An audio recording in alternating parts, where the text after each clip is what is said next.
ప్రపంచంలోనే అత్యంత ఎత్తైన శ్రీరాముడి విగ్రహాన్ని ప్రధాని నరేంద్ర మోదీ గోవాలో ఆవిష్కరించారు. 550వ వార్షికోత్సవాన్ని పురస్కరించుకొని శ్రీ సంస్థాన గోకర్ణ జీవోత్తమ్ మఠం 77 అడుగుల ఎత్తైన దశరథ తనయుని కాంస్య విగ్రహాన్ని ఏర్పాటు చేసింది. గుజరాత్లో ఐక్యతా విగ్రహాన్ని రూపొందించిన ప్రముఖ శిల్పి రామ్ సుతార్ శ్రీరాముడి విగ్రహాన్ని తయారు చేశారు.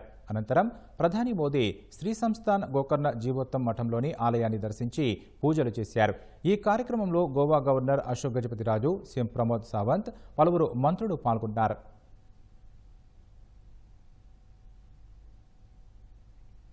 ప్రపంచంలోనే అత్యంత ఎత్తైన శ్రీరాముడి విగ్రహాన్ని ప్రధాని నరేంద్ర మోదీ గోవాలో ఆవిష్కరించారు. 550వ వార్షికోత్సవాన్ని పురస్కరించుకొని శ్రీ సంస్థాన గోకర్ణ జీవోత్తమ్ మఠం 77 అడుగుల ఎత్తైన దశరథ తనయుని కాంస్య విగ్రహాన్ని ఏర్పాటు చేసింది. గుజరాత్లో ఐక్యతా విగ్రహాన్ని రూపొందించిన ప్రముఖ శిల్పి రామ్ సుతార్ శ్రీరాముడి విగ్రహాన్ని తయారు చేశారు. అనంతరం ప్రధాని మోదీ శ్రీ సంస్థాన్ గోకర్ణ జీవోత్తమ్ మఠంలోని ఆలయాన్ని దర్శించి పూజలు చేశారు. ఈ కార్యక్రమంలో గోవా గవర్నర్ అశోక్ గజపతిరాజు, సీఎం ప్రమోద్ సావంత్, పలువురు మంత్రులు పాల్గొన్నారు.